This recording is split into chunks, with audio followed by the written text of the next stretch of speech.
Hello and welcome to Book Lovers Companion, the podcast about book, authors, their craft, and more. And joining me for this episode is a returning guest, thriller author Lisa Towles. Hello, Lisa, and welcome back on the show. Thank you so much. I'm absolutely delighted to be here again. And it's lovely to have you back on the show. And I have to say, you have been quite busy since we spoke last time. You have been busy writing. And like we said before, I hit the record button. You have also been doing author interviews yourself. So you keep yourself quite busy with everything writing. I like being busy and I like feeling useful. But like you, I'm sure, I feel like a part of my writing craft and my writing path involves give back to kind of the industry. And I really feel like it's my calling and my purpose to lift up other authors. And so that's why I started my author interview series, so that I can give authors a platform like this to, not just like write a book review, but to give them an opportunity to talk about their books and like what comes, like what helps generate that. Yeah, absolutely. Absolutely agree. And it's always a pleasure to talk to authors about what they do and what they love to do. Writing. Mm-hmm. Yeah. Mm-hmm. Mm-hmm. Exactly. Yeah. And we are here to talk about your latest book. Title is Specimen. And it's a thriller, but not an adult thriller this time, but a young adult thriller. And it came out in December 2024. Yes, Yeah. it's actually an adult thriller, but it's about a girl who's 17 and she's about to become an adult. So it's yeah. not really a young adult thriller, because the themes of the book are very adult, but she is still a teenager who's kind of ready to come into adulthood. And yeah, so it's kind of right in between. I have marketed it as an adult thriller, but you're not incorrect. It is about a young adult person, certainly. So may I ask you as the author, to give our listeners a little bit of an insight in your book and tell us a little bit about what's going on in this thriller of yours? Yeah, so Specimen, wow, this is really kind of a crazy rabbit hole of a thriller. I think maybe all my books are. You start here and you see that something is wrong in the world, and you peel back one layer and that leads you deeper, and then you keep peeling back layers, and then all of a sudden the world that you're in is something that you just simply no longer recognize. And I think that's what happens with the main character, Thea. Um, she's just graduated from high school, and she thinks she's going to have an easy couple of months off before she joins college. And she thinks she's gonna be able to sit around and do nothing. She thinks she's gonna be able to sit around and, like, hang out with her friends and watch movies and stay out late and party and just kind of enjoy freedom in the summertime before the rigors of her new academic career begin. Well, that's not what happens. She's summoned to the house of her best friend. And she goes there. She has her own key because they're best friends, and the best friend is not in the house. As a matter of fact, no one's in the house. She starts looking around, calling for her friend, wondering what is going on. And she goes in the kitchen and she finds her best friend's mother dead on the kitchen floor. So that's the inciting incident, that kind of starts us out on this odyssey for Thea, and she makes a split-second random decision, because that's what we do as humans. We see something shocking, and like you can never tell what the brain is going to do under duress when you're shocked and when you're in an unfamiliar situation. Something compelled her to take a picture of the body. She doesn't know why. It was just a split second, like, impulsive decision. She took a picture, and come to find out, that decision pretty much ruined her life, because she was caught on camera seeing the body and taking a picture, and now the people who did this are gonna be after her. So it's really kind of like a cat and mouse, game of chase, but it's also, kind of a personal odyssey for Thea to find out what has happened to this woman that she loved, that she really admired, and she knows that something's going on, and she finds herself kind of in the middle of this plot and this conspiracy as she's starting to investigate it, and that's all I wanna say at this point, but, she does not get her 2 months off to party and to hang out with her friends. No, certainly not. No, she doesn't, indeed not. And there are aspects in your story that makes one wonder how much is fiction, how much is reality. Because when you look at the news, we won't go there. Of course not. But when you think about it and when you read about technology and what is going on and what is possible, you feel that real life is far more how shall I put it? Incredible than any fiction author can ever come up with. Right. I couldn't agree with you more. Um, I think I think I would say so here's my first answer to your question. There's really no such thing as fiction. That Mm. that's my first answer. You know, I mean, as authors, we're drawing on what we have inside us, on our lived experience, on Mm. our memory, our collective consciousness with, just living on earth. And I think that influences so much of what we write, either directly or indirectly. When it comes to the technologies in this book and in all my books, most of that is true. Like I wrote a book called 95 a few years ago about another college student, um, and there was a magic, notebook that you could write a message and the notebook will write the answer to you. Well, that's not fiction. That's actually it's called a smart notebook and the technology exists. And most of what I've written about here actually does exist. There's this book is about genetic engineering and deep fakes and cloning, and a lot of that technology is out there in the world, whether it's being used responsibly and legally, that's another matter. But, all my books seem to kind of follow this same formula. There's some kind of scary technology and frightening global shadow organization in all of my books. I don't plan for it to happen. It just kind of happens, and Specimen is no exception. So, Well, yeah. yeah. Yeah, well, that's the frightening part, isn't it? Like you said, most of the technology is already there,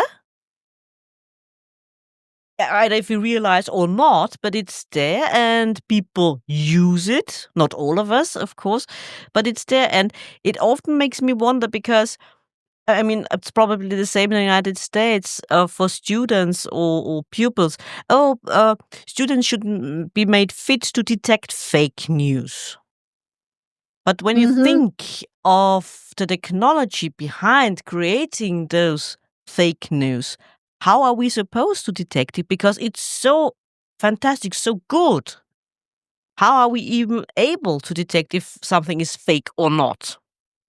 That's a really good point, and I think the technology of creating deep fake videos or using deep fake technology, it's, the technology advances in that area are amazing. I mean, there was a movie years ago, it's kind of an old movie now, with Robert De Niro and Dustin Hoffman called Wag the Dog. It was kind of like a dark comedy, and that was considered just mind-blowing at the time, and, like, now it's not mind-blowing in the least. I mean, I don't think for a minute that that movie was based on fiction. I think that movie was based on nonfiction, and I suspect it happens all the time. But, I think one question, having worked in tech for a long time, is how are we gonna use the tech that we're developing? Like, what are the applications of that gonna Yeah. be? And are the applications of these technologies gonna move us forward as a civilization, and is it going to improve our experience or not? And I Mm. think in some cases, the answer is not. Mm. Yeah, I have to agree. Yes, afraid so. I'm afraid you are right, of course. And may I ask where the idea for this specific book came from? What gave you the idea? Was there a certain incident, a story you read, or what was? You know, I don't know. It's such a silly answer, but I really don't know where any of the ideas for these books come from. I mean, a lot of times I do start with a character. Hmm. Sometimes I start with a name. My husband gives me a lot of character names. Sometimes one time he gave me a name and I built a 3 book series on that name. The 3rd book in that series is coming out this year, actually, and that all started with, the character named Derek Abernathy, and I remember he was coming up the staircase that I'm looking at right now, and he said, "Hey, babe, I think I have a good character name." And I said, "Oh, really? What is it?" And he said, "Derek Abernathy." And I said, "Oh, yes, that is a good name. Write that down on a piece of paper and put it on my top file," meaning just on the top of my file cabinet so visually I could just passively see it. And I left it there for a year and a half. And then I wrote the 1st book in that series. And now the 3rd book is coming out this year. So sometimes I start with a name like that. Sometimes it might be, a premise, and sometimes it's the actual character comes to me. It just kind of depends. I think I did, um, visualize this character first. Thea Riggs, the protagonist, I kind of modeled her after the actress Madison Bailey from the show Outer Banks. She plays Kiara on Outer Banks, and I just love, love, love that show, and I love that actor. And she was kind of the inspiration for that character. So I always have celebrity tie-ins for my characters. I always base them on a character that I know and I admire and where I can see them talking and I can watch their movies and I know how they behave and think and react and their kind of idiosyncrasies. And that helps me um create characters in my own books that are more real, I think. They're more real to me and I hope they feel authentic to readers.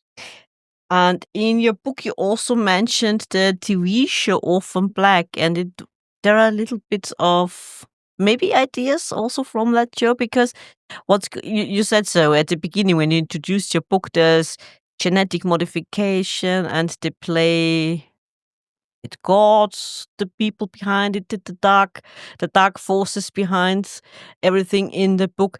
And did you watch the show? I mean, it was a great show. The ideas in this show were scary and interesting at the same time, fascinating. I know about the show Orphan Black, and I didn't actually watch the series, but years ago, I was a big fan of the series The X-Files, and Yeah, and of also and course. also Fringe. So yes, I know about Orphan Black, but no, I didn't really Okay. watch that series, but I certainly know about, genetic engineering. Some things beeping on my phone, technology, we can't get away from it. Ah, very true. Oh, very true indeed.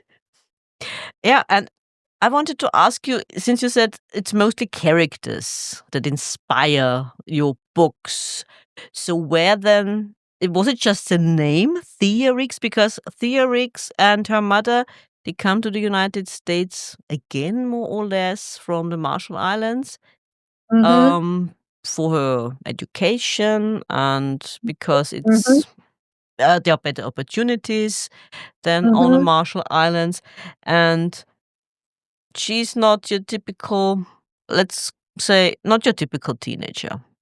No, definitely not, no.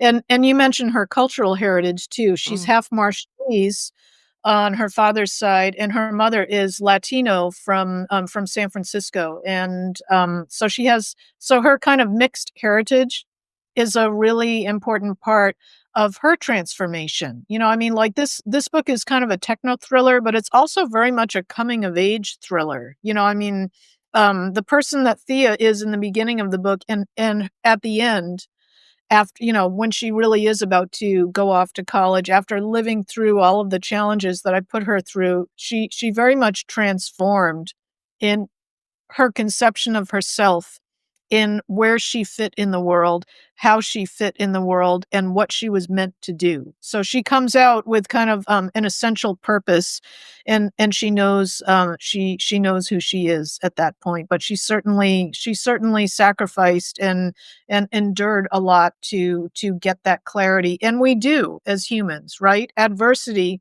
brings us clarity.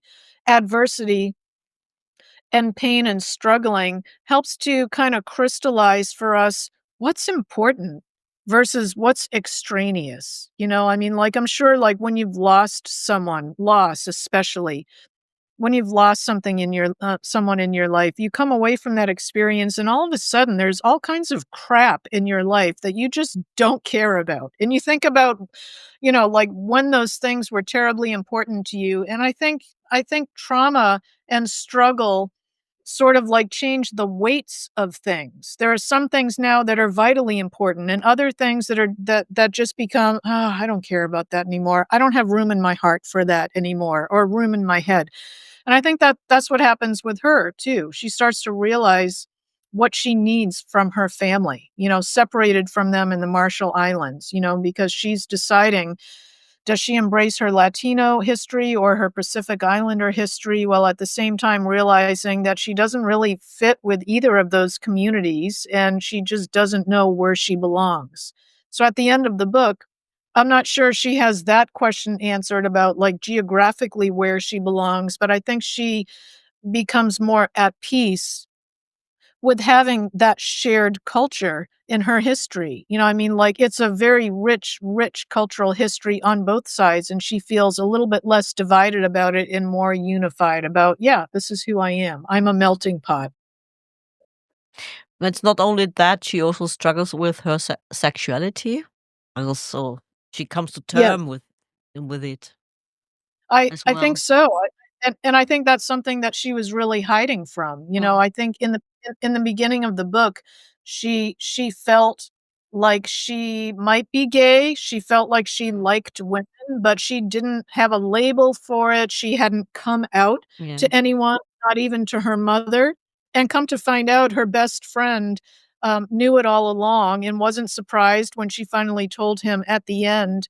But, that's another part of her kind of coming of age is, kind of embracing herself as part of the LGBTQ community and realizing that there's a lot of support for her there. Whether she's in the Bay Area or she's in the Marshall Islands, this is an important part of who she is, and now she can bring the words to that epiphany and that realization and that self-knowledge. Oh. But dear listeners, it's not about that too much or so much in the book. It's a race for her. It's a race to find out what is going on. Why has she become the target of Right. whoever? Deep Throat, since you mentioned That's right. the X Files.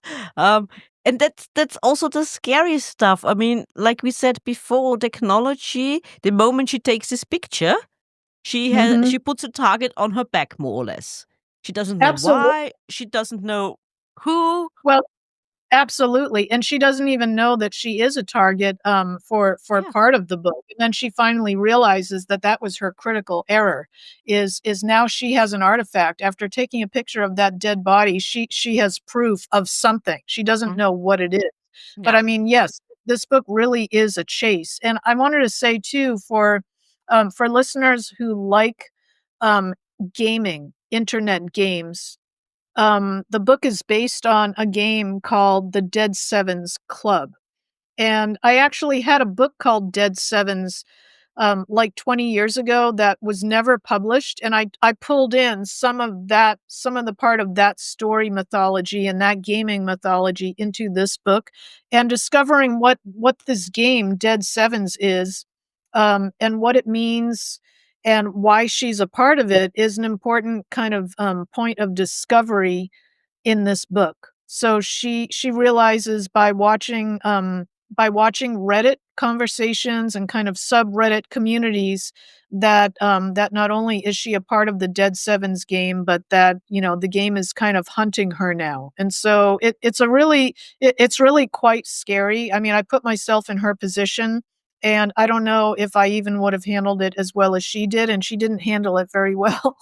I mean, she's coming to the realization that she doesn't know who to trust, and I think that's a very vulnerable position for anyone. But, when you see a character in that kind of rock and a hard place, you get to see what she's made of. I mean, that's when you really find out how much strength does she have?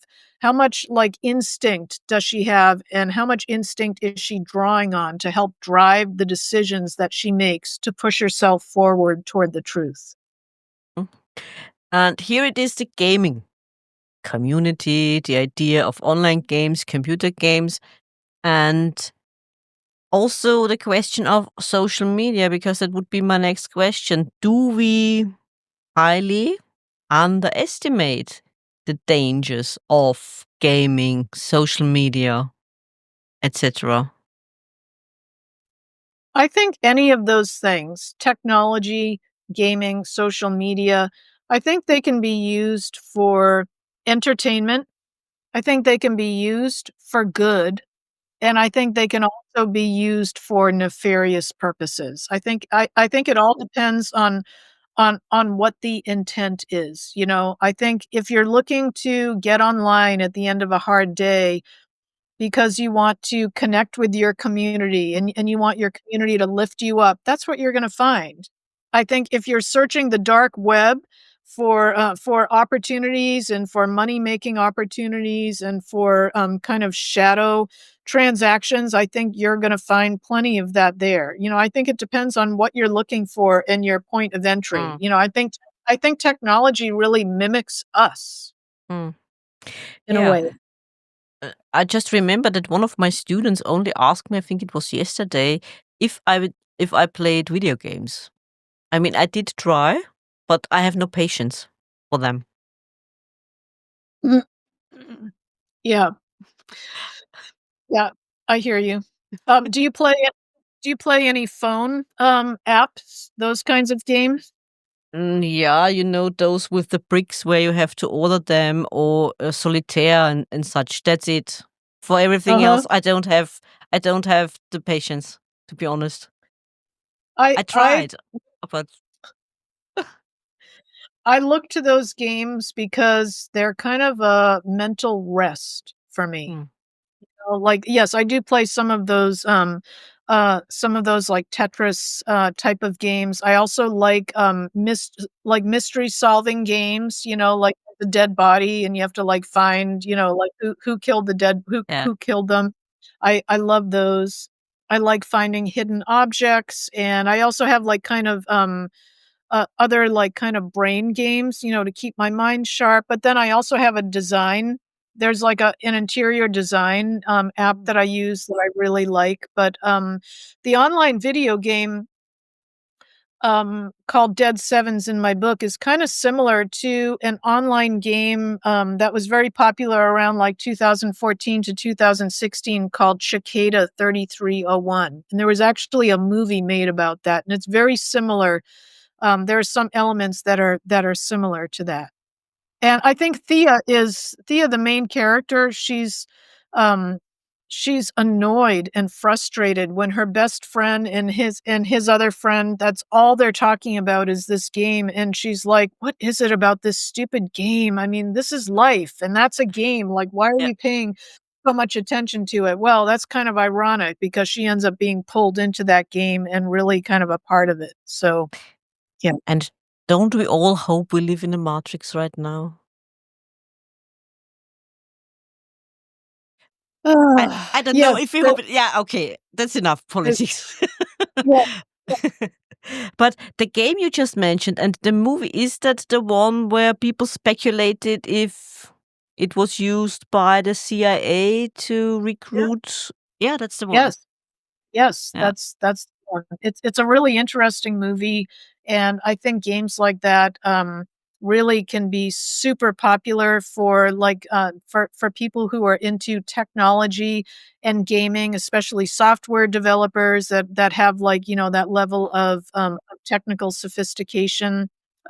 So I think they can be really fascinating to try to use the clues to find answers that elevate you to kind of the next level of the game, because there are always like incentives. You think of like gamification design. There has to be like awards and incentives for people spending time solving whatever puzzle you're trying to find. They're going to elevate their level and elevate their level and elevate their level. Well, come to find out, this game had a series of murders at the heart of it when it was first designed. And so she finds out some of these breadcrumbs as she's going along the path of who killed her best friend's mother. That's really what she was trying to find Yeah. out. I mean, her first pursuit in this book after she discovered the dead body is get me out of here. She was trying to get out of the house safely, but she hears a noise and she wonders if the killer is still in the house. So Yeah. rather than turning around and going out the front door, she has to find another way out of the house. And yeah, that starts her terrible odyssey. Yeah, indeed it is. And do you think that she's one of the people who is capable of thinking outside the box? Because isn't that what we need when we solve puzzles and also for recruits for agencies like, I don't know, CIA, MI5, whatever? Because I was just thinking about people they recruited during the Second World War for Bletchley Park. They not only recruited mathematicians and physicists, but they also recruited people with language skills, cultural Mhm, skills, historians, and so on and so forth, because they needed people who not only knew the culture of the enemy, but also people mhm. who could think outside the box. That's right. People who could think like the enemy. Yeah, Yeah. yeah. I I I think, yes, definitely. And, I think you never know what game developers are gonna be looking for, but for this particular game, Thea is trying to find out why she's a person of interest and why she's being targeted by them, and she has this kind of war within herself between feeling vulnerable and feeling, exposed. There's that half of it, and the other half of it is rage. She's feeling angry. She's feeling frustrated and motivated to uncover the truth so that she can expose the people behind it. She's realizing the injustice of what's been done to her and what's been done to her best friend's mother. And the more things that happen to her in this book, the more determined she becomes to get to the truth. Mm. And it's also interesting how she meets people, good people, um, along the way on her journey, on her chase. So not Mhm. everything is dark and gloomy in your book. That's right. Not everything is dark and gloomy. And also, one thing that readers have told me about this book is that, and some people like this and some people don't, that some of the characters, the side characters, are kind of ambiguous and they don't know which category to put them in. Like, are they good? Are they a helper? Or do they have nefarious intent? And are they trying to take advantage of and they don't know? And I think that's good in a way. I think, Yeah. sometimes people are like that. No one's all good and no one's all bad. But, she has to make a leap of faith and decide, I'm going to trust this person because I literally have no one else to trust. Yeah. But I mean, the truth is, she could trust herself. She knew, because she knew in her body, because she knew how it felt, what was really going on. And she had to at some point say, I'm going to believe that I'm right. And I'm just going to keep going with that assumption and see where it takes me. Mm. And she does have to trust people because otherwise, how could she go forward? Because it's a necessity, more or less, Yep, for her in this exactly. in this situation. And it's interesting that you say some readers didn't like the fact that the people were not all good or not all bad, but that makes it interesting. I absolutely agree. I mean, having more than two-dimensional characters, it what makes a story good, what makes it Mhm, interesting for us as readers. mhm, If mhm, we can speculate, who is this mhm. person really? What are his motives or her motives? Why does he do that? Mhm.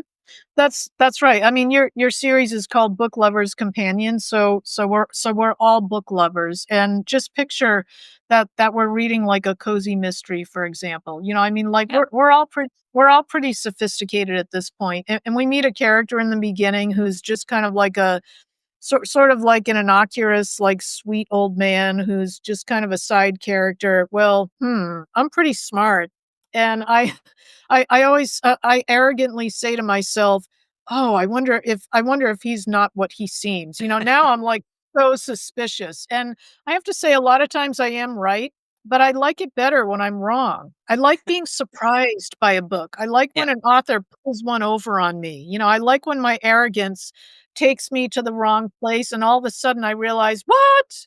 That's what happened?" I love that. yeah. I absolutely agree, and it's fantastic to find out. Oh, I completely got it wrong, and look what he does, what the author does, or what she does in her book, or what she does with the characters, or even the plot, if it's Yep, good. that's right. Yeah, Yeah. absolutely, absolutely agree. Yeah, that's what we like, and that's what, or at least that's what I want as a reader. Mhm, mhm. Surprise me, and I don't want to figure it out. I mean, ah, do you read the ending before you have finished the book? Because some people do that. I don't do that, and I have done that before, but I generally don't because I wanna be Yeah, surprised, you know, I mean, yeah, like, exactly. sometimes I'm so impatient, but I try to resist doing that because, you know, like, I also might miss something really important Yeah, along the way that I'm gonna need. You want that ending to not just be a resolution of what's been building up, but you want it to be meaningful, you know, I yeah, mean, like, you wanna give the readers something. yeah, yeah, absolutely. I don't do that with thrillers or crime fiction. I have to admit, dear reader or dear listeners, I sometimes do it with romance. I won't tell anyone. No, no one's going to listen to me anyway. No, I sometimes do that because romance is my guilty pleasure, and I sometimes go to the end of the story. Ah, good, happy ending, all fine. Keep on reading. Well, like, that's something interesting about romance novels too. Romance novels are not just uniformly, kind of happy endings now. I mean, like, I think a lot of them do. But, like, Colleen Hoover's books, you know, I mean, like, some of her books are actually, like, romantic thrillers, and some of them are actually more thrillers than romance, and, you know, like, at the end of a romance, you know, they might not tie up every single end, like, just perfectly, you know, I mean, like, I Mhm. think the romance genre has also evolved a little bit. Yeah, true, absolutely. But I have to admit, I read always the more, Okay. The spicy thriller, spicy romance, okay. Yeah, well, what can I say? Guilty pleasure. That's okay. One has to have one. You know, a lot of people ask me about, like, especially this 3rd book, in my series. It's called Switch, and it's coming out probably in, like, August or September. It's the 3rd book in this series, and it's about a partnership. It's about 2 private investigators, Mari and Derek. And, a number of readers have said, "Are they finally gonna get together in this book? Wow, I read the first 2 and, like, you know, they're so close and they're so well matched and aligned. Are they gonna get together?" And I've always said, "No, it's not a romance novel. Thrillers don't have sex in them generally, and so, no." But through pressuring from my mom, the books this new book, Switch, they do talk about it. They do actually have a conversation and kind of, like, expose the elephant in the room, and they talk about why they never got together and, you know, because in some ways they are very, very close, and in some ways they already are a couple, but um, they never, had a physical relationship because, like, I don't know how to write that for one thing, and it's not natural for Mm. for me or for this genre to do that. Absolutely understandable, and maybe it's also not necessary. And like you said, they have this relationship. They are maybe even soulmates, so they do not need to Mm, go any further because they are on a different level, so to speak. Mhm. And it's also a good point of tension. You know what I Yeah. mean? Like, you really want tension between characters, especially for, like, a protagonist. I mean, people say I don't know if this is true, but people say no one wants to read about a happy, balanced, well-adjusted protagonist, and, like, we wanna see people who are flawed and complex so that they make us feel like we have identity with them, you know? Mm. I mean, I like reading about characters, that are flawed and complex, and, when I read books, where I'm reading about characters that have, a lot of problems and conflict, it helps me escape my own problems and Mm. conflicts. I mean, I have no problem admitting that I read fiction because of the escape. I like the escape. I There's nothing wrong with that. No, absolutely not escapism. I mean, come on. That's what we are here for.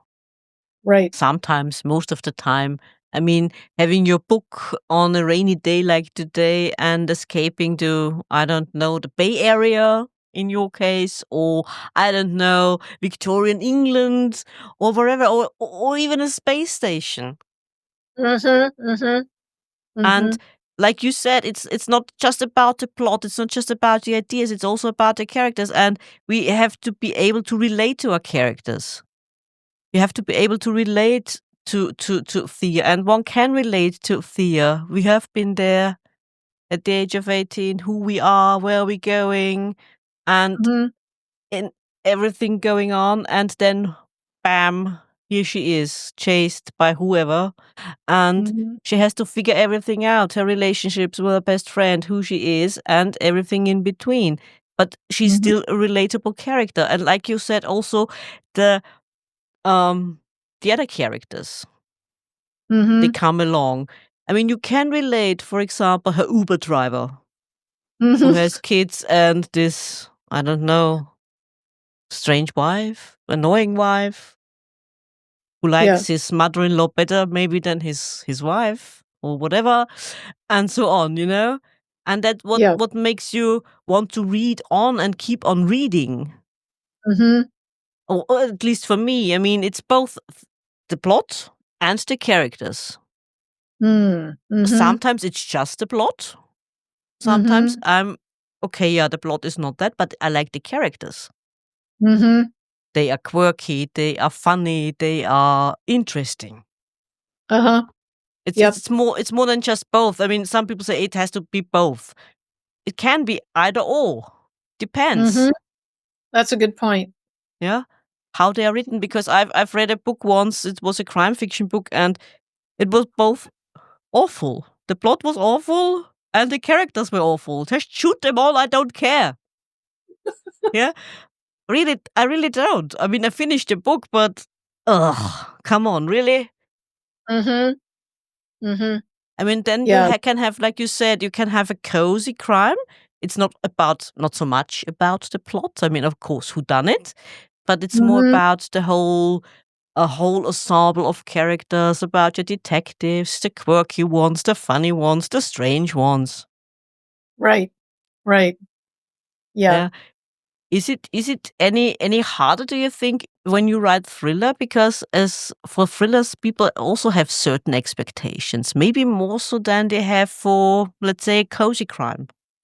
Absolutely. I think there's some universality to what readers are looking for with like just kind of like an overall mystery. But yeah, within that kind of container, cozy mystery readers are looking for, kind of one thing, and thriller readers really want a fast pace, a complex layered plot, and higher impact and higher urgency, that sense of ticking clock, that sense that the world could end if they don't reach their goal and if they don't find out the truth. I mean, so building in that sense of urgency and impact and high stakes, I think that's something that's important for thrillers, and that's something that I look for as a reader in thrillers too. Do you think that the way you structure your chapters also helps achieving that goal of the pace? Because I've found out for myself when I read one certain crime fiction author with very short chapters, and the pace is rather fast then. I try to keep my chapters short, and as a reader, I appreciate that too because it helps the book go by faster. But I also try to end each chapter with some kind of like a little question, or not necessarily like doing a cliffhanger at the end of every single chapter, but I want to give the reader information. I want to feed them tips and clues to make them feel smart, to make them feel like figuring things out, but I also wanna give them a lot of questions too, to keep them turning the pages. So, yeah, I think structuring the chapters so that I'm moving the plot along quick enough and having shorter chapters, I think that's very important. Mm. And do you think that for a thriller you do need a certain perspective? Meaning, is it better to write first person narration or third person? I think it just depends. I think so when my book 95 came out, I think that was like 6 years ago maybe. Um, that's written in the first person, and it seems like there weren't quite as many first person thrillers at that time. Now it seems like every thriller is first Mm. person. All of them certainly lately are written in the first person. The book that's coming out later this year, this whole 3-book series, Mm. that's all first person. Um, and then the book that I'm writing now, I'm about 50,000 words into it.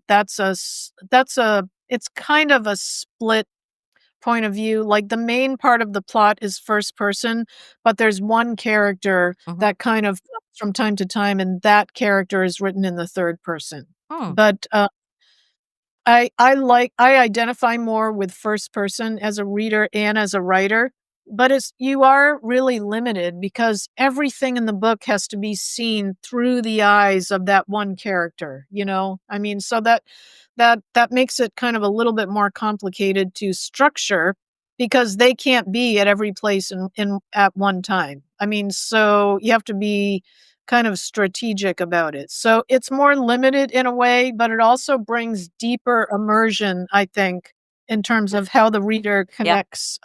connects with them. Yeah, absolutely. Um, it's more intimate, most definitely. Yes. I often compare it with the reader sitting on the protagonist's shoulder, more Uh-huh. or less. And I just wondered, do you think that, as for the pace and the medians of the storytelling, do you think that it is also a possibility to write present tense to make it Um, even I more urgent? I think that does make it even more urgent. Yes. And I've read a lot of books that are present tense, especially lately. It seems like I'm always reading 3 or 4 books at one time. And I all of the ones that I'm reading right now are all present tense. I don't necessarily like that better, and I've tried writing in the present tense before, and it didn't feel as natural to me. It Yeah. might come out at some point, but right now, everything that I'm writing is first person past tense. Yeah. Do you think it's because we're not used to it? Because when you think of your time as a student, you always told, write a story in past tense because. I don't know. I mean, I almost feel like more books that I read now are in the present tense, but I think it's harder to write. Yeah. So I don't know. I mean, that might emerge from my writing at some point. I don't try to box myself into Mm. writing in a certain way and a certain style. It just kind of like comes out, and I just open all the doors and windows to just kind of let it come out the way it wants to come out. Yeah.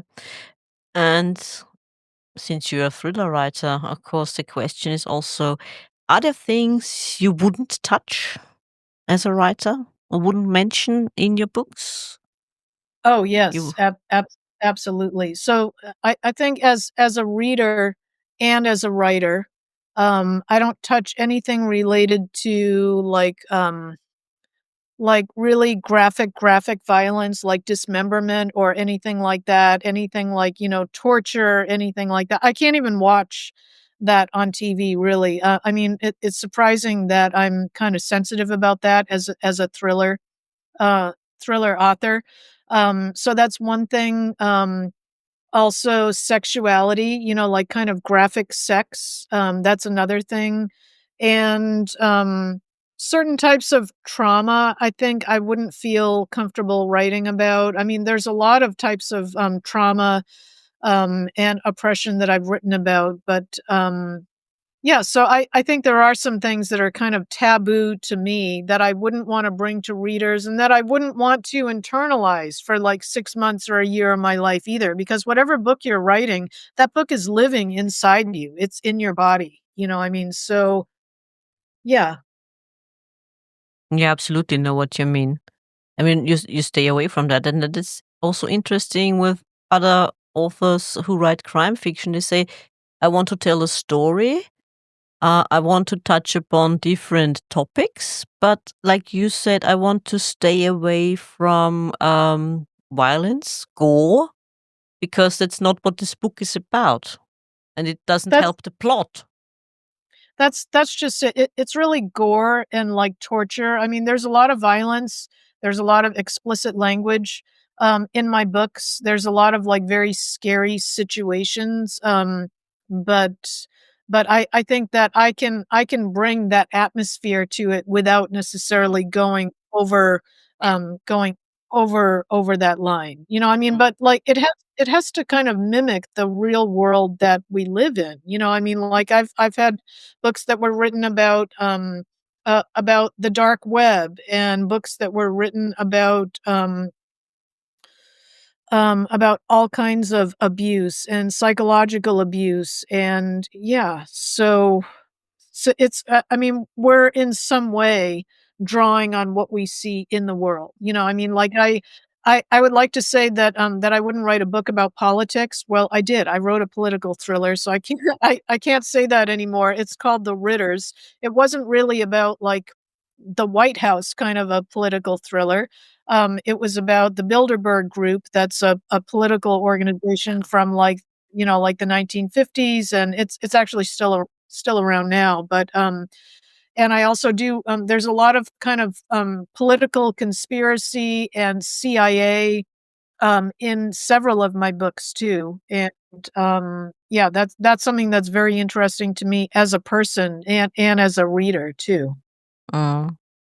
And like we said at the beginning of our conversation, when you look at the world at the moment, nothing a fiction author can come up with is. Exactly. Yeah. Like, without saying anything directly about it, I can't wait to see what fiction comes up in the future based on, like, where we are now, and frankly, I wish I was reading about a fictionalized aspect of it than, like, the way it really is. Whew. Yeah, Yeah. I don't know. Um, One of the interesting things in Specimen is, there's an aspect of the story that's kinda similar to, the movie The Manchurian Candidate. That's all I'll say about it, but, um but the concept of mind control was, an important theme in my previous book too, called Codex, Mm. and that is not fiction, and I've done a lot of, like, research on it and historical research, and it was really interesting to write about, and it's something that's fascinating to me. And isn't that something that those secret service agencies in the East and in the West were experimenting on? Drugs, mind-altering drugs, and uh, turning people their way and influencing them and using them as a weapon? And Mhm, I mean, mm. what is a sleeper other than in a Yeah. sort of way? Well, yeah, look at the Robert Ludlum books, the Jason Bourne series. Mm, That's just a fascinating psychological sketch of a man who joined, who had experienced a trauma in his life, and he wanted to kind of escape that. So he joined a controversial program that essentially turned him into an assassin. I mean, so what's fascinating to me is where's the part of him that still exists when he's not that assassin? They all live in the same head, in the same body, but like, how do they coexist? And I'm just endlessly fascinated by that. Mm. And isn't it easier to control people the earlier you get the hands on them? Isn't that also the point of child soldiers? I guess. I don't know. We can chalk that up to another thing that I don't want to write. Yeah, I mean it's a scary Yeah. thought, isn't it? Yeah. Yeah. It really is. That's so fascinating.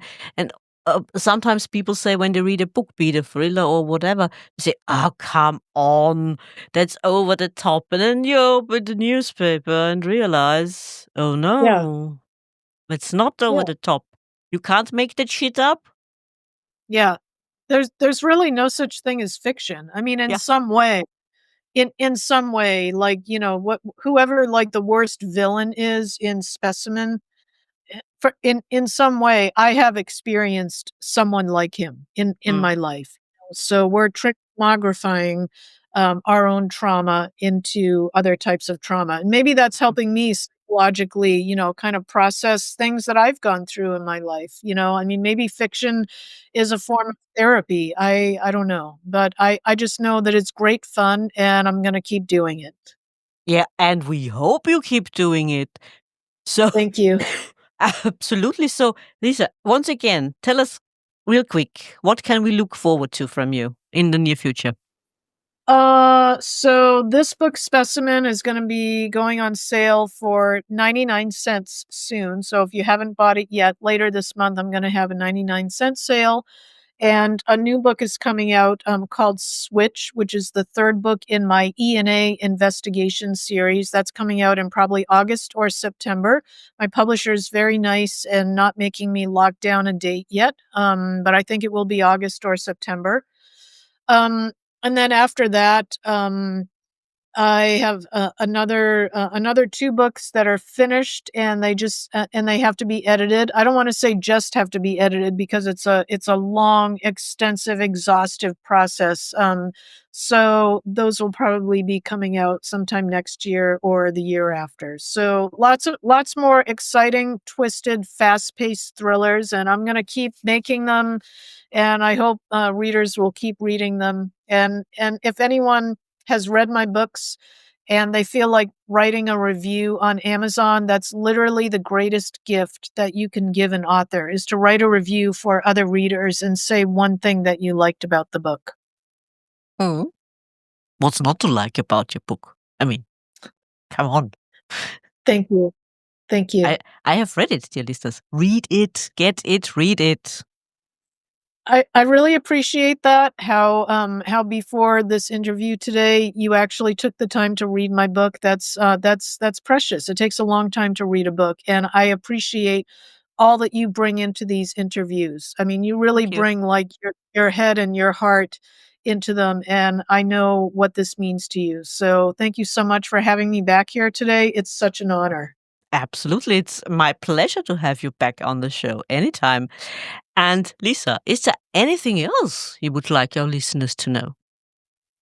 I just want to say thank you to all the readers who help me keep going, who reach out to me and tell me what they like or don't like about my books. All of that feedback helps me improve. If anyone is part of a book club, I will help get my books to you and to your book club. And I have book club resource guides that I write for all of my books. And I just want to say thank you. Yeah, thank you for reading them. And I want to keep doing this. Yes, please do so. Lisa, it was an absolute pleasure talking to you. I will join you shortly in the green room. Please don't go away. Okay, thank you so much. Dear listeners, we do hope you enjoyed this episode as much as my guest and I did. Please don't forget to like and subscribe and tune in again for another episode. Until next time.